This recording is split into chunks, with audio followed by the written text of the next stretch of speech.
امریکہ کے سابق صدر بل کلنٹن کی بیوی اور اوباما حکومت میں وزیر خارجہ ہیلری کلنٹن کے حالیہ بیان کے پاکستان کے حوالے سے میاں نواز شریف کے خوفناک الزامات کی تائید کر دی ہے۔ اس بیان نے موجودہ اپوزیشن کو تحریک چلانے میں نئی طاقت فراہم کی ہے۔ کیا سچ میں پاکستان ایک ڈیپ اسٹیٹ ہے؟ The state. You know, we keep hearing this term deep state, deep state, deep state. Who are these people? You know, this is a term which was coined by political scientists to describe certain countries, like, for example, Pakistan. Where the military and the intelligence services basically ran the country. And so you could get elected, but if they didn't like them, like what you were doing, or you crossed them, you were out. You know, maybe you'd get arrested, you'd get deported, you'd get accused of something, in one case you'd get assassinated or executed. So it has a very particular meaning, and when it started to be used by Trump and his associates about the United States, it was so wrong-headed. سونے پر سہاگا موجودہ حکومت کے نادان وزراء کے بیانات نے جلتی پر تیل کا کام کر دیا ہے۔ جو الزامات میاں نواز شریف فوج پر لگا رہے ہیں، اسد عمر ان کی تائید کر رہے ہیں۔ مجرم ہے۔ آپ وہ شخص ہیں جس کو پاکستان کی سب سے بڑی عدالت نے جھوٹا اور امانت میں خیانت کرنے والا ڈکلیئر کر کے اب آپ کی وزارت عظمیٰ سے آپ کو باہر پھینکا تھا۔ آپ ایک قیدی ہیں، سزا یافتہ قیدی ہیں، جو مکر اور فریب کر بھاگ کر ملک سے لندن میں چھپے ہوئے ہیں۔ آپ ہوتے کون ہیں سوال پوچھنے والے؟ سوال ہم آپ سے پوچھیں گے، اور میاں صاحب آپ کے سوالات جو آپ سے پوچھنے ہیں ان کی فہرست بڑی طویل ہے، لیکن ان میں سے چند سوالات ہم آپ سے پوچھیں گے۔ یہ جو ساری آپ کو آج کل جمہوریت یاد آ رہی ہے اور یہ اداروں کا رول نہیں ہونا چاہیے، ذرا یہ بتائیے میاں صاحب، آپ سے ہم سوال پوچھتے ہیں کہ جس وقت جنرل جیلانی کے بوٹ چاٹ رہے تھے آپ وزارت لینے کے لیے پنجاب کے اندر، اس وقت آپ کو آئین نہیں نظر آیا تھا؟ جس وقت آپ ضیاء الحق کی گود میں بیٹھ کے پنجاب کے وزیر اعلیٰ بن رہے تھے، آپ کو اس وقت خیال نہیں آیا تھا جمہوریت کا؟ چلیں، آپ کو شروع میں موقع مل گیا، سیاست میں آنے کا اور کوئی طریقہ نہیں تھا، آپ نے حصہ لے لیا، لیکن اس کے بعد جس وقت آپ کی ہی پارٹی کے وزیر اعظم کو، محمد خان جنیجو کو، اسی ملٹری ڈکٹیٹر نے برخاست کیا، تو میاں صاحب آپ کس کے ساتھ کھڑے ہوئے تھے؟ کیا آپ اپنی جمہوری پارٹی کے ساتھ کھڑے ہوئے تھے یا ملٹری ڈکٹیٹر کے ساتھ کھڑے ہوئے تھے؟ میاں صاحب، آپ اس ڈکٹیٹر کے ساتھ لاہور ایئرپورٹ پہ کھڑے ہو کے اس ڈکٹیٹر سے کہلواتے ہیں کہ نواز شریف کا قلعہ مضبوط ہے۔ یہ ضیاء الحق جو ہیں، یہ آئین کی سربلندی کے لیے بات کر رہے تھے یا جمہوریت کے لیے بات کر رہے تھے؟ کیا اسٹیبلشمنٹ کو اندازہ نہیں ہو رہا ہے کہ موجودہ حکومت کے احمقانہ بیانات نے پوری قوم کو دوراہے پر کھڑا کر دیا ہے اور فوج کی ضرورت اور خدمات پر انگلیاں اٹھانے کا موقع فراہم کیا گیا ہے؟ ایک مہینہ آپ نے میڈیا کو انگیج رکھا ہے، اور نواز شریف صاحب، آپ کل 11 دفعہ باجوے کا نام لیا آپ نے، قمر جاوید باجوہ صاحب کا نواز شریف صاحب آپ نے 11 دفعہ نام لیا ہے، اور یہی قمر جاوید باجوہ ہیں جن کو آپ کی پارٹی نے ہاتھوں پیروں کے انگوٹھے لگا کے قومی اسمبلی سے ایکسٹینشن دی ہے۔ ظالموں، بے وقوف بناتے ہو قوم کو۔ کس نے ایکسٹینشن دی ہے قمر جاوید باجوہ صاحب کو؟ آپ نے، نواز شریف صاحب، اور آپ کی سیاسی جنازہ آئے گا لندن سے۔ آپ کی سیاست اب پاکستان میں نہیں آئے گی۔ میں پھر دہراتا ہوں، نواز شریف صاحب، آپ کا سیاسی جنازہ آئے گا، آپ کی سیاست جو ہے وہ پاکستان میں نہیں آئے گی۔ آج پاکستان میں جمہوریت فوج کے بدولت ہے۔ آج پاکستان دنیا میں 14 نہیں 20 شہادتیں ایک دن میں بارڈر پہ دے رہا ہے، جنگ میں نہیں، دہشت گردوں کے خلاف۔ اللہ ان کو اجر دے جو ہمارے 14 جوان شہید ہوئے ہیں۔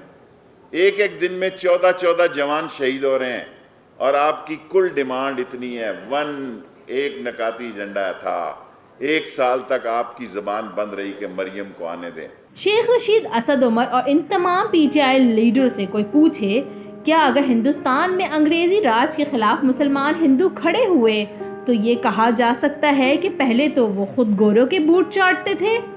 دوسری چیز یہ تھی کہ اسٹیبلشمنٹ کے خلاف آج تک پاکستان میں کوئی الیکشن نہیں جیت سکا. جب اسٹیبلشمنٹ ایک پارٹی کے ساتھ کھڑی ہو جاتی ہے، آج تک ہماری تاریخ میں اس کو کوئی نہیں ہرا سکا. اس وقت میں مان لیتا ہوں آپ کے پارٹی نئی تھی، آپ نے جتنی سیٹیں لڑی ساری کی ساری سیٹیں ہار گئے، لیکن جب 2001 میں الیکشن ہوئے تب بھی آپ کی پارٹی کو 0.8% ووٹ ملے صرف. بالکل ٹھیک ہے، اور میں سمجھتا ہوں کہ یہ بھی بڑی اچیومنٹ تھی، اور اس کی وجہ یہ ہے کہ دیکھیں ہم اپنے دوسری الیکشن میں ہم نے جنرل مشرف کو ان کے 3 سال میں 2.5 سال ہم نے ان کی سپورٹ کی، کیونکہ ہم سمجھے کہ جنرل مشرف نے جو 7 پوائنٹ اپنا ایجنڈا دیا تھا وہ ہمارا ایجنڈا تھا، تو ہم نے ان کی سپورٹ کی. اور جب آخر میں ہمیں یہ پتہ چلا کہ جنرل مشرف بھی وہی سٹیٹس کو بحال کر رہے ہیں جس کے خلاف ہم لڑ رہے تھے، تو ہمارے راستے الگ ہو گئے. لیکن جب راستے الگ ہوئے تو الیکشن سے 3 مہینے پہلے جب راستے ہمارے الگ ہوئے تو نہ ہم پرو مشرف پارٹی رہے اور نہ اپوزیشن پارٹی رہے. We have not had an independent election commission. So all our elections, except for one in 1970, all the elections have been rigged. And so people have lost faith in the democratic process because they think their vote won't make a difference. Like right now, I can assure you, I can give you in writing, on 18th February would be the lowest turnout in Pakistan's history. Because people already know that the establishment itself is fighting election. The Q League, which Musharraf has created, the whole state machinery is working together, in its election campaign. And everyone can see it. So when people feel their vote does not make a difference, they don't go out to vote. And in Pakistan, yet the people understand democracy. They understand what democracy is compared to other countries because we have a democratic culture. We have, and this whole these last 3 years with the independent TV, it has made even a bigger change. People understand the issues now much better. And so, in my opinion, military dictatorship, whatever happens, is never the answer. Look, here's someone who was conned by Musharraf for 2.5 years. I supported him. I really thought, someone who could fake sincerity like he does. He's brilliant at that. And I fell for it. And for 2.5 years, we thought, the man was really had got rid of sham democracy and was going to bring genuine democracy, quote unquote. This is what he said. And in the end, I discovered that it's not the fault of generals. It's the institution which they come out of. They just don't have the vision to run a country. They are not equipped to deal with normal human beings. They don't understand debate and consensus and stuff. And so as Churchill once said, war is too serious a business for generals. I really believe that they're not equipped to make these decisions. They should be given, projects, okay, go capture that hill. But when you tell them to run the country, it doesn't work. کیا امریکہ میں سیاہ فام آزادی کے لیے کھڑے ہوئے تو 300 برسوں بعد ان پر الزامات لگائے جا سکتے ہیں کہ وہ پہلے 3 صدی کیوں غلام رہے، اب کیوں گوروں کے خلاف باتیں کر رہے ہیں؟ اختلافات ہمیشہ اندر سے ہی ہوتے ہیں. قائد اعظم کانگریس کے صدر تھے، پھر کیوں ہندوؤں کے خلاف ہو کر مسلم لیگ میں شامل ہوئے؟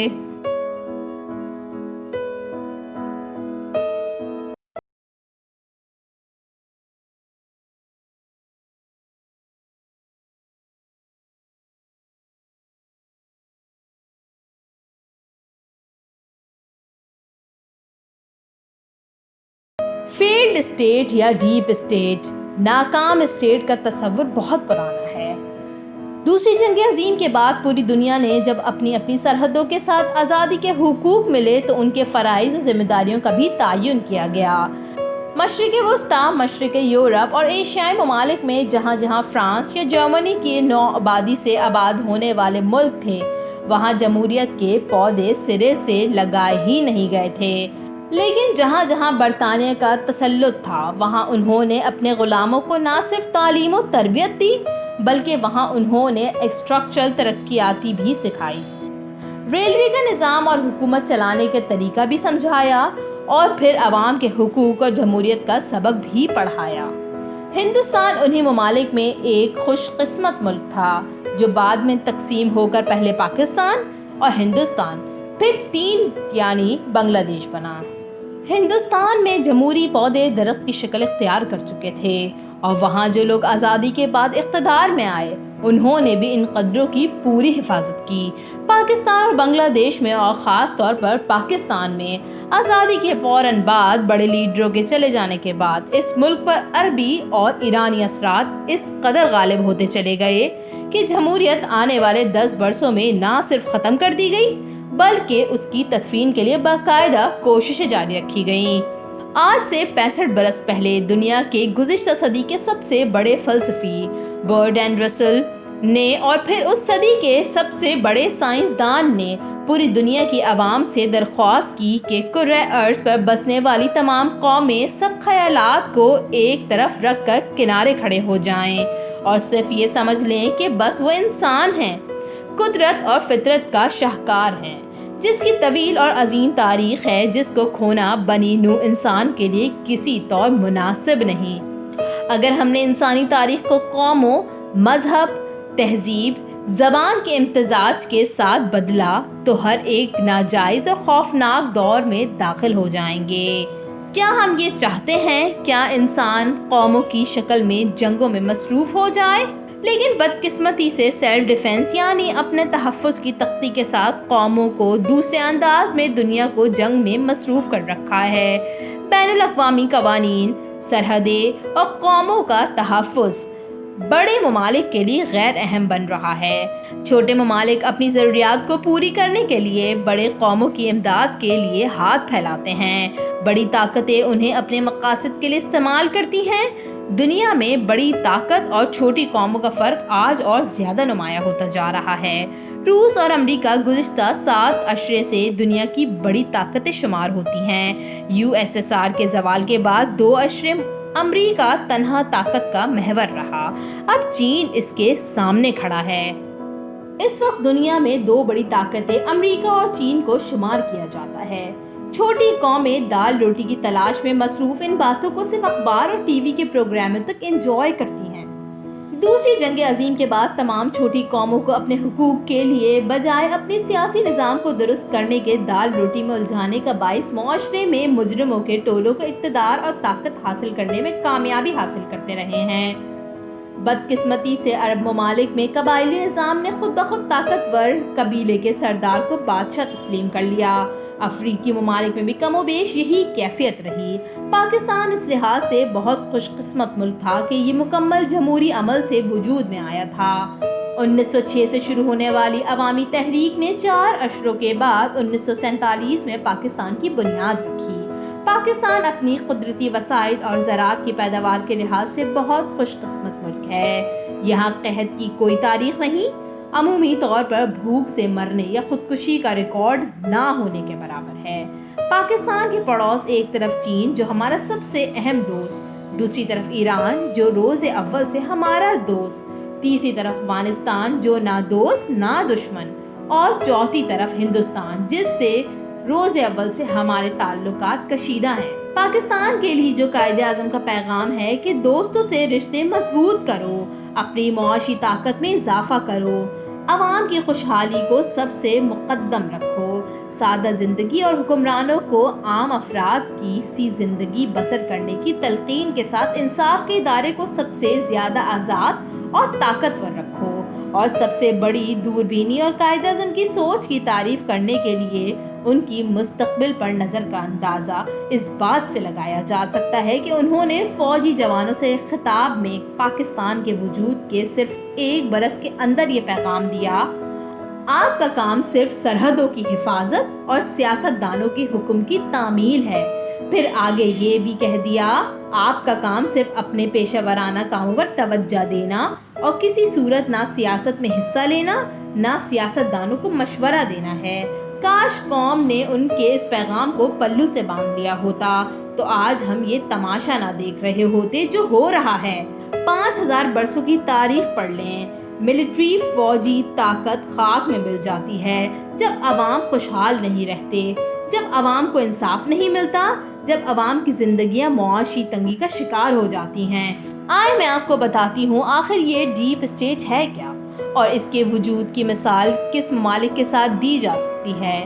ناکام ریاست پر میں نے عام سی بات بتائی جو عوام کو سمجھ آتی ہے. سرحدوں کی حفاظت صرف عوام کی طاقت اور بھروسے پر فوج عمل کرتی ہے. عوام خوش نہ ہو تو ہٹلر کی فوج بھی پسپا ہو جاتی ہے. سکندر اعظم کا ذکر تو ہم بڑے شوق سے کرتے ہیں اور محاورہ بھی استعمال کرتے ہیں، مقدر کا سکندر. لیکن تاریخ نہیں پڑھتے کہ وہ اپنی ذات میں کتنا بدقسمت تھا کہ کچھ بھی حاصل نہ کر سکا اور دنیا سے چلا گیا، کیونکہ اسے اندازہ ہی نہیں تھا کہ اس کے اپنے ساتھی، اپنے لوگ حالات سے تنگ آ کر اس سے آہستہ آہستہ منہ موڑ رہے ہیں. میں ذکر کر رہی تھی ڈیپ اسٹیٹ کا. آخر ڈیپ اسٹیٹ کیا ہوتا ہے؟ کسی معاشرے یا ملک میں چند افراد یا گروپ، خاص طور پر سرکاری اداروں میں بہت زیادہ اثرات اور طاقت رکھنے والے، اپنی طاقت کے حصول اور قوم پر اپنے حکم کی تعمیل کو قانون بنانے کی خواہش مند، جو عوام کو ملکی مفاد کے لیے جعلی نعروں پر تقسیم کرتے رہنا، جو ملک میں مذہبی، لسانی اور قومی تفریق پر قائم رکھتے ہیں اور اپنے مخالفوں اور نقادوں کی ہر روز جاسوسی کرتے رہتے ہیں، اپنے مخالفوں کو بے جا اغوا اور حبس میں رکھتے ہیں، اپنے مخالفوں کو لالچ اور دھوس سے قابو کیے رکھتے ہیں، شہر میں فساد کرا کر عوام کو کسی گروپ پر الزام عائد کرتے ہیں، جب بھی ان کے خلاف کوئی تنقید کرے اسے پہلے اغوا کرتے ہیں، پھر شہر میں ٹارگٹ کلنگ یا ہنگامہ کرا کر اپنا قبضہ مضبوط کر لیتے ہیں. یہ ساری علامات ڈیپ اسٹیٹ کے کھاتے میں آتی ہیں. ان اداروں کا اصل کام انتہا پسندوں کی مدد کرتے رہنا تاکہ عوام اپنے حقوق کے حصول کے لیے سر نہ اٹھا سکے یا انہیں اس کی فرصت بھی نہ ملے. خود امریکہ کے سیاسی نظام میں بھی اس کی گنجائش رکھی گئی ہے، جس کا مقصد قوم کے انداز کے رجحان کو جاننا، آپس میں ایک دوسرے کو آگے بڑھانا، دوستی کے رشتوں پر پارٹی اور ایک دوسرے کی مدد کرنا، اور ایک ایسا ملک جہاں دنیا کی تمام آزادی موجود ہو اور جہاں لاکھوں افراد پوری دنیا سے آ کر بس جاتے ہوں، ان پر نظر رکھنا ہے. لیکن یہ سب صرف قومی مفاد میں رکھا جاتا ہے. اسی طرح کہا جاتا ہے کہ آزادانہ انتخابات میں حکومت آنے کے باوجود چند خفیہ طاقتیں جو ان کی کارکردگی پر نظر رکھتی ہیں موجود ہونا ضروری ہے. لیکن جیسا کہ میں پہلے بتا چکی ہوں، کامیاب ریاست کی سب سے بڑی پہچان صرف عوام کی خوشحالی، آزادی اور مکمل یکساں انصاف اور روٹی، صحت، تعلیم کے برابر حقوق ہیں. پھر آپ کو اپنی فوج کے بارے میں نہ بتانے کی ضرورت ہے، نہ ہر وقت اس کی تعریف کرنے کی ضرورت ہے، کیونکہ فوج بھی تمام معلومات کے بعد اپنی مرضی سے یہ ملازمت چنتی ہے اور اسے اس کی وافر اجرت ملتی ہے. اس لیے اس کے فرائض قوم پر کسی طور احسان نہیں ہیں، فرض کی ادائیگی ہے. اچھے معاشرے میں یہ بھی سمجھایا جاتا ہے کوئی کام افضل نہیں. ایک دوسرے کے مقابلے میں معاشرہ ایک انسانی جسم کے مانند ہے، جس میں دماغ سے لے کر انگلیاں تک سب کے اپنے فرائض ہیں، اور کسی ایک کی بیماری پورے جسم کو غیر متوازن کر سکتی ہے. امریکہ اور یورپ کے تقریباً تمام ممالک اس کی اعلیٰ مثالیں ہیں. اب پاکستان کی عمر 70 برس سے اوپر ہو چکی ہے. آخر اور کتنا وقت لگے گا بالغ ہونے میں؟ کہا جاتا ہے کہ 50 برس میں قوم اپنی راہیں اور منزل کا تعین کر لیتی ہے. چین کی مثال ہمارے سامنے ہے. اگر پاکستان کو کبھی بین الاقوامی پلیٹ فارم سے فیلڈ اسٹیٹ کا لقب نوازا جاتا ہے اور اب 7 دہائیوں کے بعد ڈیپ اسٹیٹ کہا جا رہا ہے، تو کیا یہ فخر کی بات ہے یا سوچنے کی؟ کب تک ایک مضبوط طبقہ اپنی ضد پر اٹکا رہے گا؟ کب تک کرائے کے سیاستدان ملک پر حکومت کرتے رہیں گے؟ کب تک باہر سے وزیر اعظم لائے جائیں گے؟ کب تک قائد اعظم کی تقریر کے خلاف فوج ہی اس ملک کی منزل کا تعین کرتی رہے گی؟ کب تک صرف ڈالر کے لیے ضیاء الحق روس کے خلاف قوم کو جنگ اور منشیات کی آگ میں جھونکتے رہیں گے؟ کب تک جنرل پرویز مشرف دوسروں کی جنگ سے پیسے کماتے رہیں گے؟ کب تک سیاستدانوں کے لیے چور ڈاکو کے القابات استعمال ہوتے رہیں گے؟ کب تک ہم بولنے والوں کو غدار کہتے رہیں گے؟ اگر فاطمہ جناح غدار ہیں یا ولی خان غدار ہیں یا نواز شریف غدار ہیں، تو پھر کیا قوم کے لیے باہر سے لیڈر لائے جائیں گے؟ پاکستان کی 22 کروڑ عوام، ہر فوج، ہر جج، ہر ڈاکٹر، ہر استاد اور ہر سیاستدان محب الوطن ہے. یہ تعلیم اور یہ تربیت عام کرنی ہے. اصل مسائل انصاف، تعلیم، صحت اور روزگار ہیں. حب الوطنی صرف کتابوں تک ہی رہتی ہے. کل کا دشمن ملک آج کا دوست بن جاتا ہے. کل کا دوست اور ساتھی ملک آج جنگ کے لیے آگے آ جاتا ہے. پھر حب الوطنی کہاں جاتی ہے؟ اپنے حقوق اور اپنے فرائض کی خلوص سے ادائیگی ہی اصل حب الوطنی ہے.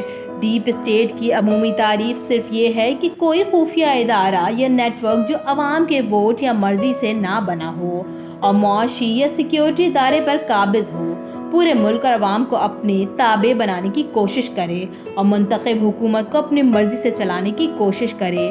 ڈیپ اسٹیٹ عموماً بہت تجربے کار، بہت ذہین، بہت قابل، بہت کاروباری، بہت متاثر کن اور حد سے زیادہ پر اعتماد گروہ ہوتا ہے جو ہر کاروباری، ہر حکومتی اداروں اور ہر بیوروکریسی میں اپنی خفیہ مشن کے افراد کو داخل کرتا ہے، جو بجائے ملک یا عوام یا منتخب حکومت کی پالیسیوں کو اپنی مرضی کے فیصلے کرواتا ہے. اپنی طاقت کے اظہار کے لیے، اپنے مقاصد کے حصول کے لیے بعض وقت معاشرے میں انتشار، مذہبی انتہا پسندی کو ہوا دینے اور بعض وقت زیر زمین مافیا سے اپنے تعلقات مضبوط رکھتے ہیں تاکہ وقت آنے پر اپنے مشن کی تکمیل کے لیے تمام امداد جائز یا ناجائز میسر ہو. ڈیپ اسٹیٹ کا لفظ 2000 میں دریافت ہوا. یہ ترکی کے ایک لفظ ڈیرن ڈیولٹ سے ماخوذ ہے. گزشتہ دنوں جب ہیلری کلنٹن نے پاکستان کے حوالے سے ڈیپ اسٹیٹ کا ذکر کیا تو اس الفاظ سے پاکستان کے آج کے تناظر میں بہت زیادہ اہمیت حاصل کر لی اور اس کا برملا اظہار بھی ہونے لگا. کیا پاکستان ڈیپ اسٹیٹ میں آتا ہے؟ ہیلری کلنٹن نے اپنے حالیہ انٹرویو میں صاف کہا کہ پاکستان ڈیپ اسٹیٹ اس لیے ہے کہ یہاں عوام کے حکومت نہیں بلکہ ہر فیصلوں کے پیچھے اسٹیبلشمنٹ اور انٹیلیجنس خفیہ ایجنسیاں ہیں. گویا انہوں نے صاف لفظوں میں کہا وہاں حکومت چلاتے ہیں. آگے یہ بھی کہا آپ اگر الیکشن میں کامیاب بھی ہو جاتے ہیں، آپ حکومت بنا بھی لیتے ہیں، لیکن آپ ان کی پسند نہیں ہیں تو ان کی خواہش کی تکمیل نہیں کرتے تو یا تو فارغ کر دیے جاتے ہیں یا کسی اسکینڈل میں ملوث کر دیے جاتے ہیں یا گرفتار کر کے جیل بھیج دیے جاتے ہیں. ہیلری نے اینکر کے جواب میں کہا ڈیپ اسٹیٹ جو ترکی زبان ڈیرن ڈیولٹ سے لیا گیا ہے جس کا عام مفہوم ہے اسٹیٹ ود ان اسٹیٹ اور حکومتی فیصلوں میں منتخب حکومت کا نہیں اداروں کا ہاتھ ہے. امریکی 2016 کے انتخابات میں ہیلری کی شکست کو بھی ڈیپ اسٹیٹ کے حوالے سے بیان کیا جاتا ہے، یعنی کوئی خفیہ طاقت ملک یا ملک سے باہر تھی جو اس الیکشن میں ایسا کردار ضرور ادا کر رہی تھی جس سے جیتی ہوئی ہیلری کلنٹن ہار گئیں. کیا سچ ہے کیا جھوٹ ہے آنے والا وقت بتائے گا. موجودہ اگلے ماہ نومبر کے امریکی الیکشن میں یہ بھی سنائی دے رہا ہے اور خاص طور پر صدر ٹرمپ آنے والے الیکشن کے بارے میں ابھی سے نہ صرف شاکی ہیں بلکہ برملا بار بار اظہار کر رہے ہیں کہ اگر وہ الیکشن ہار گئے تو نتائج نہیں قبول کریں گے کیونکہ بقول ان کے وہ عوام میں اپنے مخالف جو بائیڈن سے بہت زیادہ مقبول ہیں اور فاتح وہی ہوں گے. امریکہ میں بھی ان کے یہ الزام کھل کر سامنے آ رہا ہے. مشہور سیاسی مصنف ڈیوڈ راڈ نے اپنی کتاب امریکاز ڈیپ اسٹیٹ میں پہلے تو کہا کہ امریکہ میں کوئی ڈیپ اسٹیٹ نہیں، لیکن کتاب کے اختتامی باب میں ڈیپ اسٹیٹ کے متعلق اپنے جوابات سے زیادہ سوالات کیے ہیں.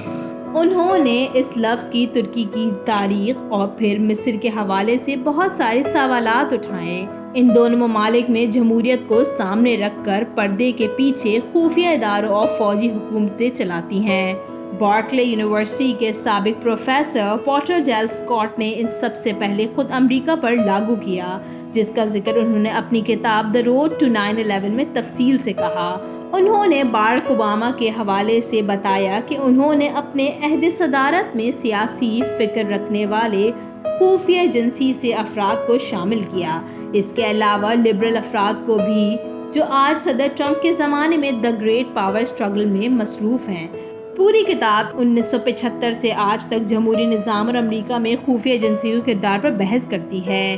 کتاب کے اختتامی باب میں امریکہ کی سیاسی تاریخ پر تفصیلی روشنی ڈالنے کے بعد اس نتیجے پر پہنچتا ہے کہ موجودہ صدر ٹرمپ جمہوری حکومت کی طویل روایات سے ہٹ کر ایک متوازن حکومت کی بنیاد ڈال رہے ہیں، یعنی سایہ حکومت کی تشکیل جس میں ان کی وفادار ساتھی لیکن ان کے چناؤ میں جمہوری قدروں اور میرٹ کا خیال میں رکھا ہے اور بقول مصنف کے شفافیت کی بہت کمی ہے. یہ ایک اچھی سیاسی چال ہے لیکن غلط ہے، ایک لحاظ سے کہ ٹرمپ اور ان کی حکومت ڈیپ اسٹیٹ کے مخالف رخ پر کھڑی ہے اور پرانی بیوروکریسی کے نظام کو نقصان پہنچا رہی ہے۔ ایک بار سابق مشیر بینن نے اس حوالے سے کہا کہ یہ انتظامیہ کی تباہی ہے۔ مصر میں اس وقت پرانے فوجی گارڈ جنرل عبد الفتح السیسی نے نہ صرف مکمل قبضہ کر لیا ہے بلکہ مصر کی معاشی دولت پر بھی اپنی گرفت سخت کر لی ہے۔ صرف 4 برسوں پہلے جنوری 25 کو تحریر اسکوائر پر جمع ہونے والا مجمع ایک تحریک کی شکل اختیار کر گیا۔ چھوٹا سا جھگڑا عوامی حکومت کو لے ڈوبا۔ مصر میں گیس، پیٹرول کی مصنوعات اور صنعت پر فوج کا مکمل قبضہ، جو عوامی حکومت عوام کو دینا چاہتی تھی۔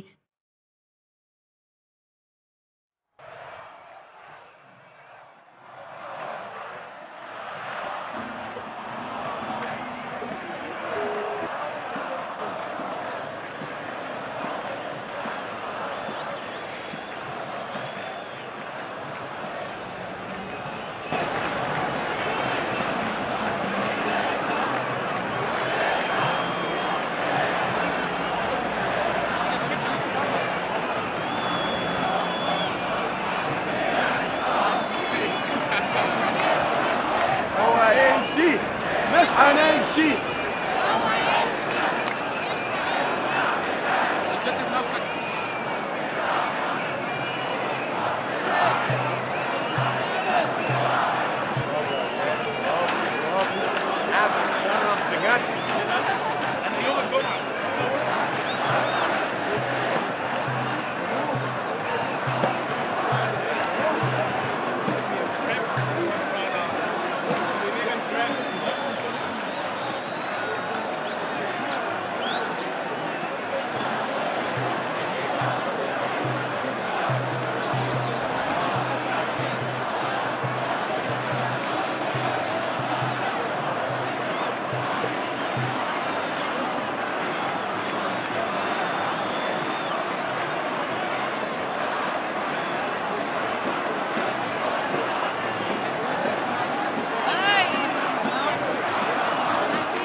The decisions I've taken today are not directed at any specific person, and I did not intend to embarrass any institution or narrow the freedom of people born free. I did not intend to direct my decision at any particular person to send a negative message or bad intention, and God knows what I meant by these decisions. I meant the good interest of this nation and these people. 2011 میں جب 30 سال سے حکومت کرنے والے حسنی مبارک کو نکالا گیا تو کسی کو یقین نہیں آ رہا تھا، لیکن اس وقت حسنی مبارک کا ساتھی ہونا سب سے بڑا جرم تھا۔ ہر آدمی اپنا ان سے فاصلہ بڑھا چکا تھا۔ ان کے بعد اسلامی بردرہڈ کے محمد مورسی صدر بنے۔ وہ مصر کی تاریخ کے پہلے جمہوری صدر بنے تھے، لیکن 17 جون کو انتقال کر گئے یا مار دیے گئے۔ ان پر فوجی انقلاب کے بعد جاسوسی کے الزام میں کیس چلایا گیا، جس کے بعد عوام کو یقین ہو گیا کہ مصر میں کبھی بھی عوام کو ووٹ کو عزت نہیں ملے گی اور خفیہ ادارے حکومت کرتے رہیں گے۔ محمد مرسی اپنی کم مدت لیکن بہت طاقتور اور متاثر کن صدارت کی وجہ سے ہمیشہ یاد رکھے جائیں گے۔ ان کی ناکامی کے پیچھے مصر کی بہت مضبوط اسٹیبلشمنٹ کا ہاتھ تھا۔ محمد مرسی کو مذہبی لیڈر ہونے کے باوجود مغرب میں پسند کیا جاتا تھا، کیونکہ مصر میں انسانی حقوق، انسانی آزادی اور انسانی معاشرے کی امید نظر آنے لگی۔ ان کا نعرہ روٹی اور انصاف پر مبنی تھا، لیکن الیکشن کی فتح کے اگلے روز ہی نہ صرف صدارت کے عہدے کو اپنے لیے متعین کرا بلکہ اپنے اختیارات کو محدود کر دینے کا اعلان کر دیا۔ گویا بات وہیں پر پہنچ گئی کہ مورسی بھی اپنے آپ کو ڈکٹیٹر بنا کر حکومت کرنا چاہتے ہیں، اور تجزیہ نگاروں نے بھانپ لیا کہ ان کا ستارہ بس ڈوبنے کو ہے۔